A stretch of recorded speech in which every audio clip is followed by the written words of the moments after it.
Well, this is about the nerdiest day possible. We have not one, not two, but three different bass saxophones in a room at the same time. And my friend Logan Ivancik here and I are going to be doing a comparison between my Jinbao Tommen, his vintage. Is it a Buescher or a Con? It's a Buescher. It's a Buescher, and then a Selmer. See, what is the difference, after all, between all three of these? The most direct comparison is going to be between the Jinbao and the Selmer, because the Jinbao is a direct clone of the Selmer.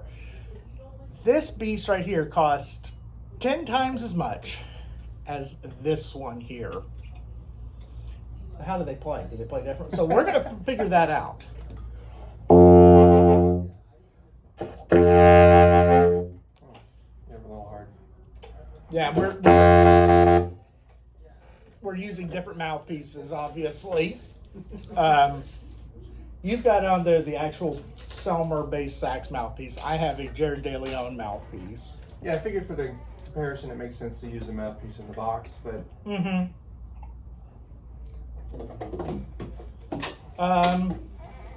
So let's see. I'm just gonna play a C scale.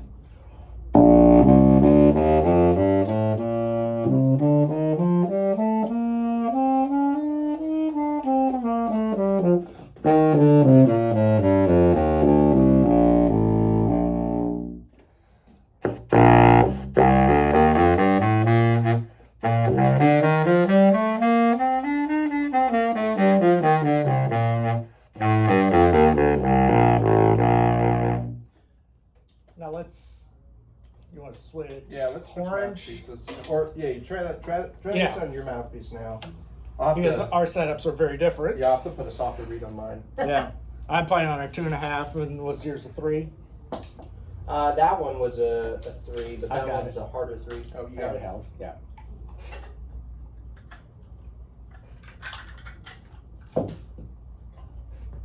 Switch. Okay.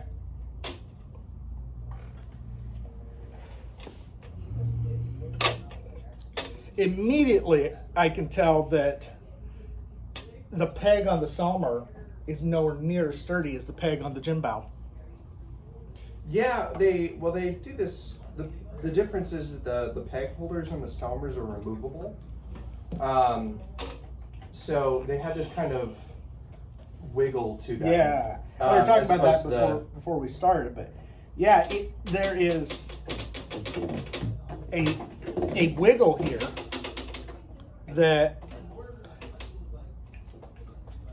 the Chinese clone actually feels sturdier. All right, let me try the Selmer now. Same thing. Oh, reed slipped.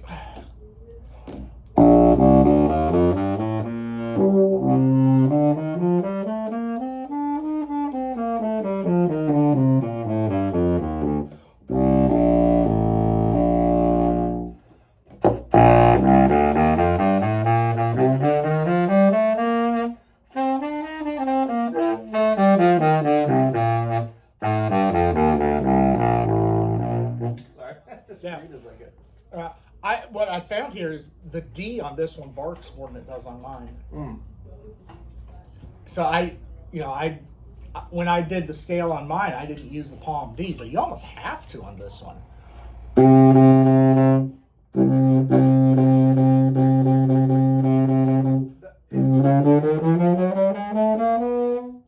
That one too has been through a couple different stores, so it's been on the truck and been through different adjusters and yeah. This reed's gonna be so soft. Let's see. That's my good reed at home.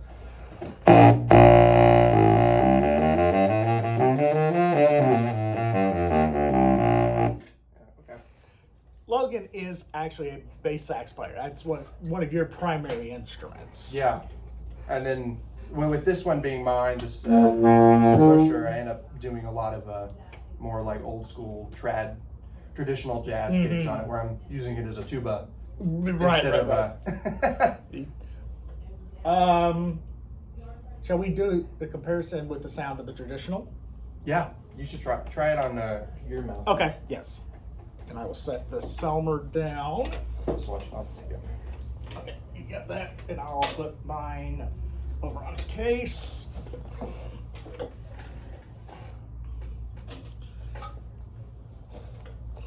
Playing wise, there's not a huge difference. I think the one thing between the Selmer and the Jinbao that you can feel are like the craftsmanship on each individual key. Yes. You can Yeah, feel on there the is. Selmer. It's a little more polished off. Mm-hmm. Less sharp edges, but they feel identical as far as Really do. ergonomics and Yeah. Intonation, sound wise, there's so little difference. yeah.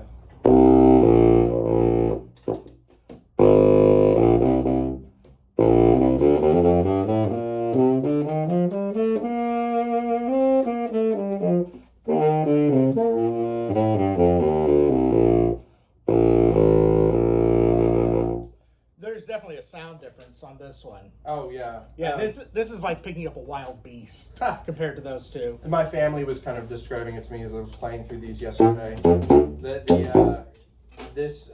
The vintage horns, they sound like they project a little farther, Mm-hmm. Which is probably why they're much preferred among jazz musicians as opposed to like a concert band setting. So for Right. me, being more of a jazz musician, that makes sense. Why I prefer the sound on the vintage horns, but the Selmers, It's a lot more refined. You can finesse things a lot more. yeah, I mean it plays like a saxophone. These vintage ones you have to relearn because the woodwork is so antiquated. Yeah, and the action is Insane too. yeah. I'm having to push the keys down twice as much on the vintage horn.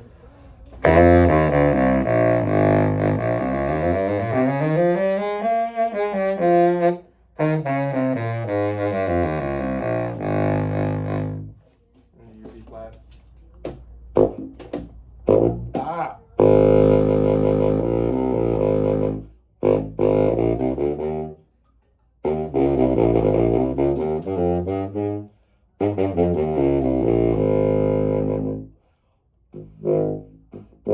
I can't play the B flat pianissimo though. No, it's real hard. I mean, well, I think that's the difference.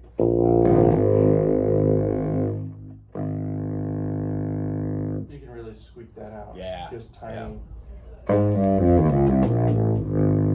You can't play it on that bass. Well, part of it is all these basses are in such a rough adjustment. You kind of gotta squeeze and honk air on a soft reed.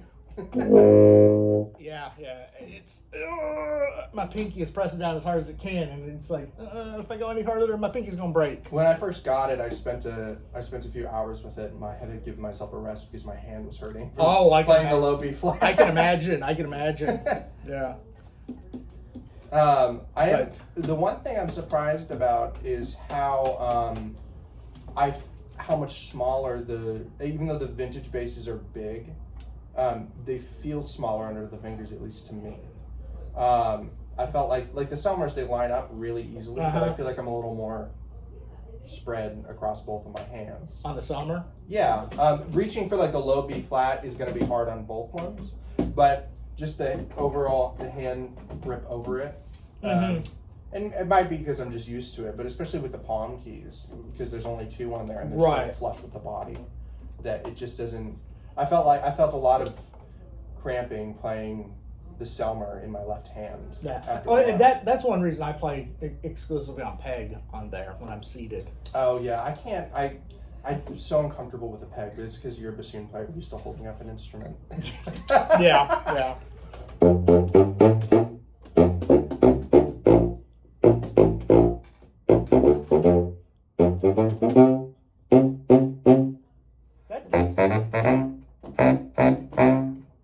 That D speaks actually fairly well on here, and that's not using the palm D.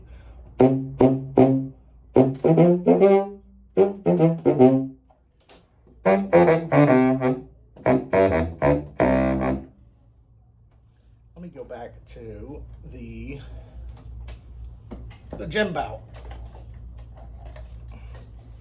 I think the verdict is there's very little different sound and playing characteristic wise between the Selmer I guess the question is like, who is the Selmer for? And who's the Jimbao for? Yeah. I think, you know, if I were to put, if you want a bass, and you playing you're in a local wind ensemble, or some sort of concert band, or you just want a cheap, affordable bass that's gonna work, it doesn't really make sense to buy a $35,000 instrument. There are people who do have them as their personal drivers, but these are people who are, you know, either Selmer artists or bass saxophone people. The only one I can think of right now is the Moaning Frogs. Yeah, they've got one. Brian Landers has one. Yes. He's a jazz yeah. guy. They both have their own. But apart Other from than that, it's institutional horns. Yeah, and I mean they're great, but Selmer only puts out a couple a year. They're not making more than 5, if that, a year on these things. So they're exceedingly rare for that reason. I've seen significantly more vintage horns, and at this point Chinese horns than I have. Yeah, because the affordability aspect of it. I mean, I bought this used, but I paid basically what it was when it was new, and I paid $2,900 for this. Yeah, it's hard to beat. Yeah, and I mean, you can barely find a vintage horn for that. If you're finding a vintage horn for that, it's going to be so trashed that it's going to take another $5,000 to get it up and running. Well, hence this one. Yeah, I got for not far off of that, but it is in rough shape and still could use some work. But I've had a lot of work done on it to get it playable. Yeah.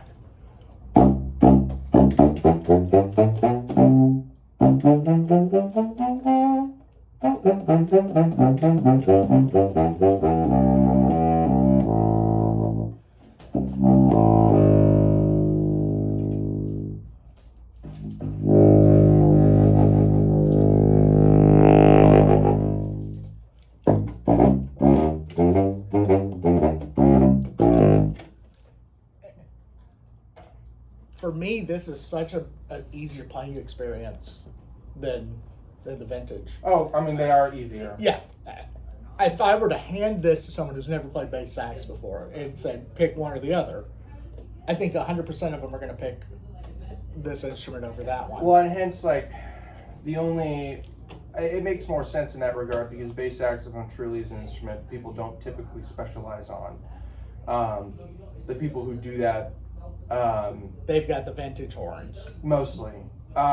You know, there's some exception to that, but I mean, the benefit of like a modern horn, whether it's a Selmer or honestly a Kyleworth, is that they just play like a saxophone. Mm-hmm. You don't have to think about it and you can kind of come to it. You got to get used to either the weight or the breath, but apart from that, it's not as hard. I can play when I don't play the bass as like a solo instrument when I'm doing You're good at jazz bass stuff. lines, yeah. Yeah, but I could do it on a Selmer because it plays so similarly to my other horns.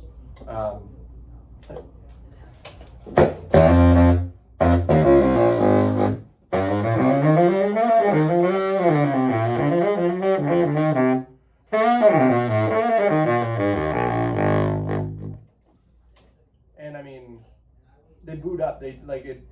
I don't really have to think differently about when I do that versus when I Do it on the vintage. When I do it on the vintage, I'm having to make a lot more conscious decisions. Yeah. There's a lot more to think about on this horn. Sure.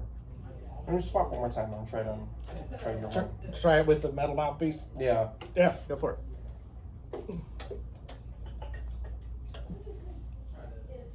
This switch is precarious. It is. I got it. I got it. I had seen. Is my horn heavier? I don't know. I think my horn's heavier. You think so? Yeah, this is lighter than mine. You know, it's funny because I was looking at the metal. If you look at the metal on my bass, it might as well be like in like a bunker. It's so super thick. It's super thick, and Yeah. so my bass weighs almost as much, I think, as this or the Selmer. Just on the fact that it's got really thick brass and the bells a little bigger and all that stuff. But that was something we found out with the Jinbao contrabass clarinet. It's a thicker gauge of metal than on the LeBlanc. Really? That makes sense. I mean, based off of like what I've tried with that, I haven't done a side-by-side comparison with it, but I haven't played a LeBlanc, and Yeah. the last contra I played paper a couple I played was yours. Right. Okay.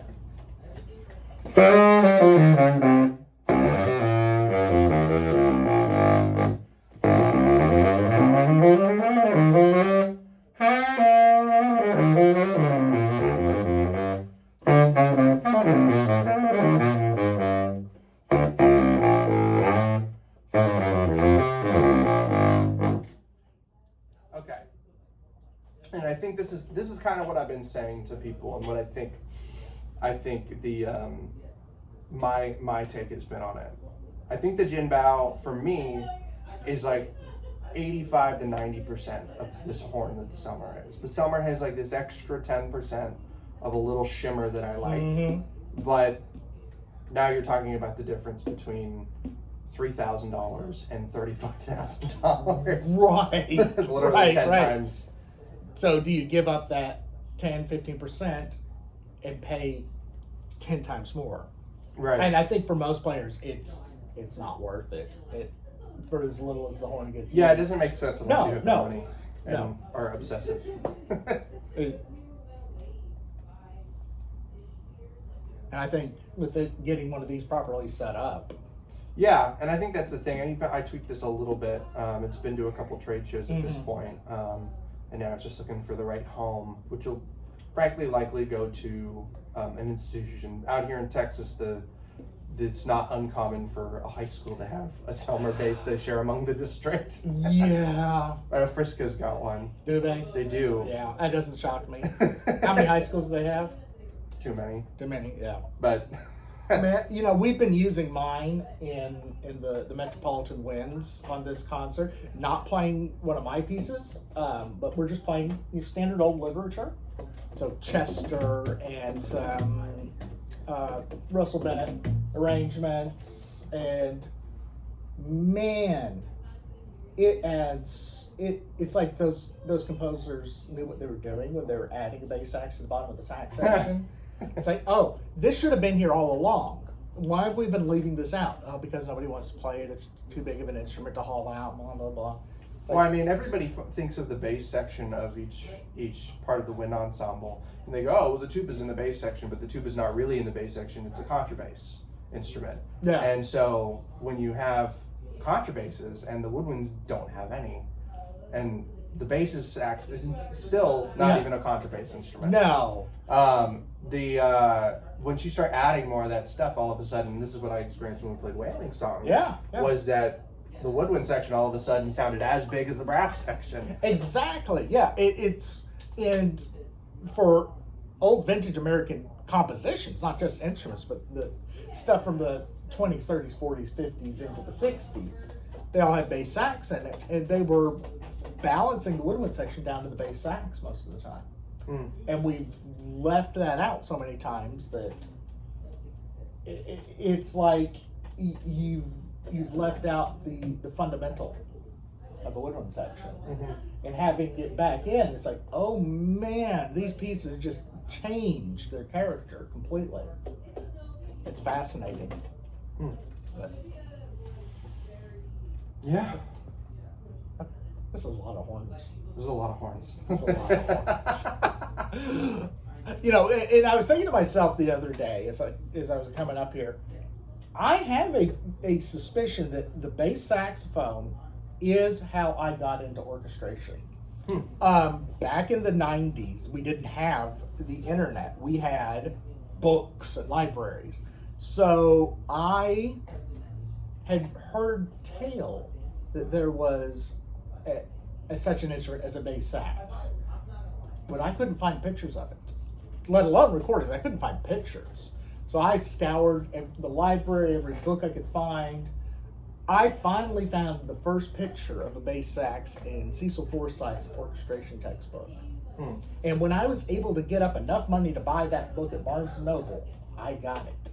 And I finally had a picture of a bass saxophone. It was an old Boozy and Hawkes low B. Yeah, that tracks. Yeah. And I bought my first orchestration textbook and I read it, front to cover to cover. Mm-hmm. It's like, oh, that's probably what took me down the orchestration path to get so interested in orchestration. The bass saxophone. That's so funny. Yeah, I mean, Just looking to find a picture back in the 90s when you couldn't find it in any books. well, and it's changed so much over the years now. They're so accessible. Yeah. That you're picking them up for $3,000. You can buy it for less than a baritone. Yeah. And so it's also just had much more exposure, whether it's contrabass saxophones or bass saxophones or the obscure kind of other woodwinds and brass. They just have there are people who are posting them online now. Yeah. And you can just see There see them and hear them. There wasn't any place to post it back then, though. Yeah. So that. I'm amazed that there's still not as many people writing for them with how accessible they are these days. I think people are still reading old school textbooks and say, "Oh, this is a rare instrument," and I don't think composers have come to the realization that bass saxes are becoming available again, and they're to be had. Yeah, it also might go to, this might be like the jazz side of me kind of talking, but there's and almost more of an expectation, I think, that when things get institutionalized, they get rooted, and so there's people who will not play anything different than a 3.5 blue box and a 5 RV lyre on a clarinet because that's what they played, and they played on an R13 because that's what their teacher played, and their teacher played that, and so you get into this cycle of everybody, oh, this is just how it's always been done, which is not always the best answer ever. No. And when you come to writing for wind band, it just leads to the same piece being written over and over. Mm-hmm. And I think that we'll probably see a stretch as things get more accessible. I'm still waiting for, China's production of instruments has gotten so good over the past 10 years that, you see a lot of the big manufacturers doing it. The Selmer Axos, their keywork, from my understanding, is produced in China. Yeah. And that's how they make an affordable Paris-made horn still. Yeah. Well, look at what LeBlanc is doing right now. LeBlanc, as much as it still exists, the old Vito. Yeah. They are selling bass saxophones now under the LeBlanc label. It's one of these. Right. Straight out of the box, this is a Jin Bao instrument, just labeled with LeBlanc. Well, I'm seeing more and more people doing it. The question I have is what's next, because they replicated the LeBlanc paperclip contrabass to low C. I don't think it's going to be long before you start seeing contrabass saxophones or in the kind of a clone of one of the Benedict Eppleshine two baxes. I think the only issue that they have to get their hands on one of them. They're around. Yeah. They're around. I think at that point, though, you're getting into lawsuits. Yeah, but how much of a lawsuit is this? I know we're dealing with... This is an instrument that the design's 50 years old. Yeah. Well, the Fender has been getting into the lawsuit thing with Fender Stratocasters across Europe. And so, I wouldn't be... there might be some patent work on it, but I'm wondering what... I guess the question really is, if not that, then what? Because I see them going in that direction and getting to the point where, right now they're making... All of Eastman is there. Mm-hmm. So Bakun is making their lower end clarinets and all of their bass clarinets there. Yep. And that include Eastman, that's the Shire's trombones, that's Haynes flutes. Yeah, all that stuff. You can't get a Haynes made in the USA without getting a custom made Haynes. And it's not to say they're bad, they're really great instruments actually. But that's kind of the point, is they've gotten so good that they could really do anything, and they're going to be, as we see manufacturers moving more and more out there. I'm wondering how much more affordable band is going to start to be for people. I don't I know. don't know. It's interesting, and I don't think composers and artists are taking advantage of what's going on right now with this boom in available instruments. Mm-hmm. It'll be interesting to see what happens in the next probably 10 years. Yeah, I'd like to see more people experiment with it and do weird things, because at this point, like, I used to tell people, you know, that there was probably 5 people in Dallas with basses, and they were all these vintage horns. I can name at least 3 or 4 who have them. But now it's like, I don't know how many, because there's so many of these Chinese ones floating around that they just, people have them now, and they just, they use them like when they want to. They have them for big expensive toys at home, or they use them when they're actually writing and playing them. I know everybody who's tried this horn has loved it. It's great. Yeah, it's stellar. it's fun. You know, if I had infinite money, my money's on the Selmer, personally. Yeah, but there is a level of craftsmanship this is a overall a better put together horn. Yeah, but you're only really going to get the opportunity to do it if you get a lot of money in a will, or you are an institution where your yearly budgets well exceed 7 figures. Yes, kind of, and there are some high schools or some school districts where that's the case, and they have this amount of money they have to spend. Yeah, and so if they have $35,000 left at the end of the year, and they have everything else they're going to need, why wouldn't they buy that, or a contrabass clarinet, or some other 4 miraphones?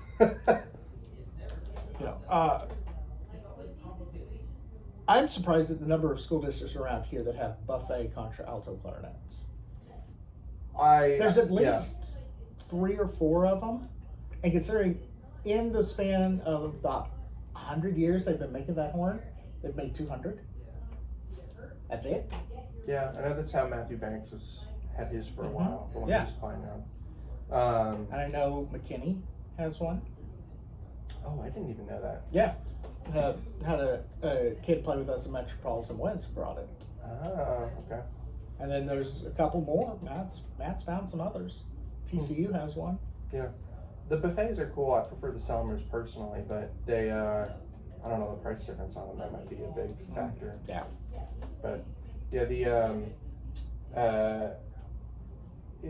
we are, like, being in Texas, there is like just such an access to this stuff. Texas really seems like we've got 3 bass saxophones in one room and a bass oboe. Oh, just behind the camera. Behind the camera and the bass oboe. But yeah, I think we can wrap that up. Yeah, that's fun. Crazy. Yeah. Oh.